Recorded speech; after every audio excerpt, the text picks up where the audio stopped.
তোমরা আগের দিনের আমার ব্লগটাতে এত ভালো ভালো কমেন্টস করেছো, দেখে তো আমার মনটাই ভালো হয়ে গেছে। তো আজকে সকালবেলা ছবিটা কমপ্লিট করছি, মা এসে একটু ডাবের জল দিয়ে গেল। তোমরা অনেকেই ঠিক গেস করেছিলে আমি একটা হারিকেনের ছবি আঁকছিলাম।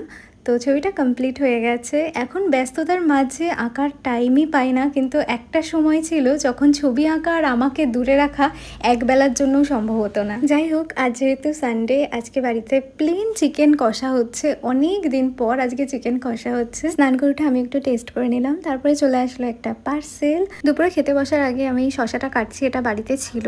আমি খাবো না, বাবা মা খাবে শুধু, তো আমি দুভাগ করে দিয়েছি, একটা বাবার জন্য একটা মার জন্য।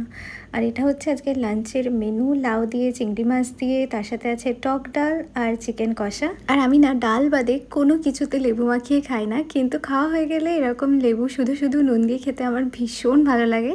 দুপুরবেলা একটু ঘুমিয়ে নিয়েছিলাম, উঠে এখন রেডি হয়ে আমরা যাচ্ছি একটুখানি চা খেতে। তখনও প্রপারলি সন্ধে হয়নি, তো আমরা একটু ঘুরে ঘুরেই বেড়াচ্ছিলাম, কোথায় যাব কোনো ঠিক নেই অ্যাকচুয়ালি।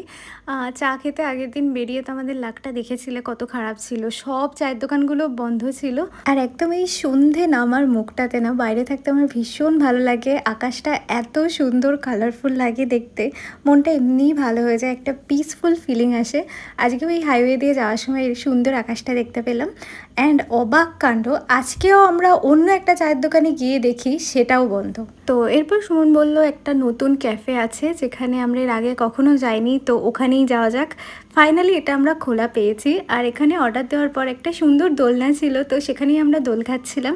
আর আমি ছোটোবেলার কথা বলছিলাম, একটা গল্প তোমাদেরকেও বলি। ছোটোবেলায় আমি দোলনায় দোল খেতে না এত ভয় পেতাম, আর আমার মা আমাকে ভীষণ বকা দিত, কারণ সব ছেলেমেয়েরা দোলনায় দোল খেত আর আমি একা ভয় পেতাম। তো আমরা অর্ডার করেছিলাম 2টো কফি আর 1 প্লেট পাকোড়া, বাট প্রাইস অনুযায়ী পাকোড়ার পরিমাণ দেখে তো আমি অবাক, এত কম।